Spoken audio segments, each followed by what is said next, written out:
The Heroes of Olympus, Book 3, The Mark of Athena, by Rick Riordan. Chapter 46, Percy. Things went wrong immediately. The giants vanished in twin puffs of smoke. They reappeared halfway across the room, each in a different spot. Percy sprinted toward Ephialtes, but slots in the floor opened under his feet, and metal walls shot up on either side, separating him from his friends. The walls started closing in on him, like the sides of a vice grip. Percy jumped and grabbed the bottom of the Hydra's cage. He caught a brief glimpse of Piper leaning across a hopscotch pattern of fiery pits, making her way toward Nico, who was dazed and weaponless and being stalked by a pair of leopards. Meanwhile, Jason charged at Otis, who pulled his spear and heaved a great sigh as if he would much rather dance Swan Lake than kill another demigod. Percy registered all of this in a split second, but there wasn't much he could do about it. The Hydra snapped at his hands. He swung and dropped, landing in a grove of painted plywood trees that sprang up from nowhere. The trees changed position as he tried to run through them, so he slashed down the whole forest with Riptide. "Wonderful!" Ephialtes cried. He stood at his control panel about 60 feet to Percy's left. "We'll consider this a dress rehearsal. Shall I unleash the Hydra onto the Spanish steps now?" He pulled a lever, and Percy glanced behind him. The cage he had just been hanging from was now rising toward a hatch in the ceiling. In 3 seconds it would be gone. If Percy attacked the giant, the Hydra would ravage the city. Cursing, he threw Riptide like a boomerang. The sword wasn't designed for that, but the celestial bronze blade sliced through the chains suspending the Hydra. The cage tumbled sideways. The door broke open, and the monster spilled out, right in front of Percy. "Oh, you are a spoilsport, Jackson," Ephialtes called. "Very well, battle it here if you must, but your death won't be nearly as good without the cheering crowds." Percy stepped forward to confront the monster, then realized he'd just thrown his weapon away. A bit of bad planning on his part. He rolled to one side as all 8 Hydra heads spit acid, turning the floor where he'd been standing into a steaming crater of melted stone. Percy really hated Hydras. It was almost a good thing that he'd lost his sword, since his gut instinct would have been to slash at the heads, and a Hydra simply grew 2 new ones for each one it lost. The last time he'd faced a Hydra, he'd been saved by a battleship with bronze cannons that blasted the monster to pieces. That strategy couldn't help him now, or could it? The Hydra lashed out. Percy ducked behind a giant hamster wheel and scanned the room, looking for the boxes he'd seen in his dream. He remembered something about rocket launchers.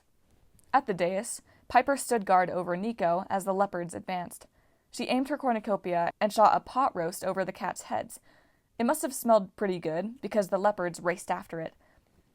About 80 feet to Piper's right, Jason battled Otis, sword against spear. Otis had lost his diamond tiara and looked angry about it. He probably could have impaled Jason several times, but the giant insisted on doing a pirouette with every attack, which slowed him down. Meanwhile, Ephialtes laughed as he pushed buttons on his control board, cranking the conveyor belts into high gear and opening random animal cages. The Hydra charged around the hamster wheel. Percy swung behind a column, grabbed a garbage bag full of Wonder Bread, and threw it at the monster. The Hydra spit acid, which was a mistake. The bag and wrappers dissolved in midair. The Wonder Bread absorbed the acid like fire extinguisher foam and splattered against the Hydra, covering it in a sticky, steaming layer of high-calorie poisonous goo. As the monster reeled, shaking its heads and blinking wonder acid out of its eyes, Percy looked around desperately. He didn't see the rocket launcher boxes, but tucked against a back wall was a strange contraption like an artist's easel, fitted with rows of missile launchers. Percy spotted a bazooka, a grenade launcher, a giant Roman candle, and a dozen other wicked-looking weapons. They all seemed to be wired together, pointing in the same direction and connected to a single bronze lever on the side. At the top of the easel, spelled in carnations, were the words, "Happy Destruction, Rome." Percy bolted toward the device. The Hydra hissed and charged after him. "I know," Ephialtes cried out happily. "We can start with explosions along the Via Lepicana. We can't keep our audience waiting forever." Percy scrambled behind the easel and turned it toward Ephialtes. He didn't have Leo's skill with machines, but he knew how to aim a weapon. The Hydra barreled toward him, blocking his view of the giant. Percy hoped this contraption would have enough firepower to take down 2 targets at once. He tugged at the lever. It didn't budge. All 8 Hydra heads loomed over him, ready to melt him into a pool of sludge. He tugged the lever again. This time, the easel shook and the weapons began to hiss. "Duck and cover!" Percy yelled, hoping his friends got the message. Percy leaped to one side as the easel fired. The sound was like a fiesta in the middle of an exploding gunpowder factory. The Hydra vaporized instantly.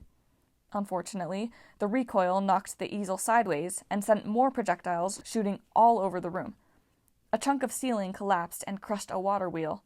More cages snapped off their chains, unleashing 2 zebras and a pack of hyenas. A grenade exploded over Ephialtes' head, but it only blasted him off his feet. The control board didn't even look damaged. Across the room, sandbags rained down around Piper and Nico. Piper tried to pull Nico to safety, but one of the bags caught her shoulder and knocked her down. "Piper!" Jason cried. He ran toward her, completely forgetting about Otis, who aimed his spear at Jason's back. "Look out!" Percy yelled. Jason had fast reflexes. As Otis threw, Jason rolled. The point sailed over him, and Jason flicked his hand, summoning a gust of wind that changed the spear's direction. It flew across the room and skewered Ephialtes through his side just as he was getting to his feet. "Otis!" Ephialtes stumbled away from his control board, clutching the spear as he began to crumble into monster dust. "Will you please stop killing me?" "Not my fault." Otis had barely finished speaking when Percy's missile-launching contraption spit out one last sphere of Roman candle fire.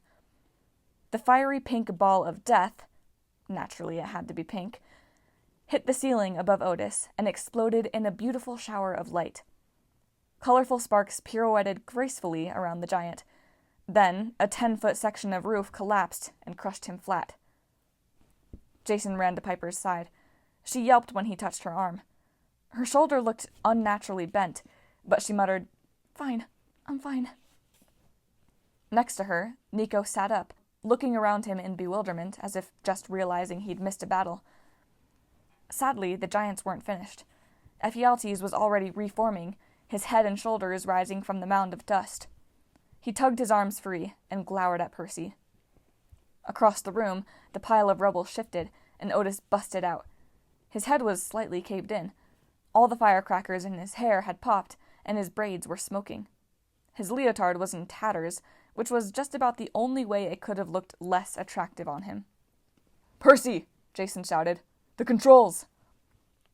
Percy unfroze. He found Riptide in his pocket again, uncapped his sword, and lunged for the switchboard. He slashed his blade across the top, decapitating the controls in a shower of bronze sparks. "No!" Ephialtes wailed. "You've ruined the spectacle!" Percy turned too slowly. Ephialtes swung his spear like a bat and smacked him across the chest.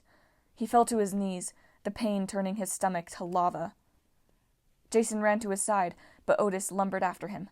Percy managed to rise and found himself shoulder to shoulder with Jason. Over by the dais, Piper was still on the floor, unable to get up. Nico was barely conscious. The giants were healing, getting stronger by the minute. Percy was not. Ephialtes smiled apologetically. "Tired, Percy Jackson? As I said, you cannot kill us, so I guess we're at an impasse. Oh wait, no we're not, because we can kill you."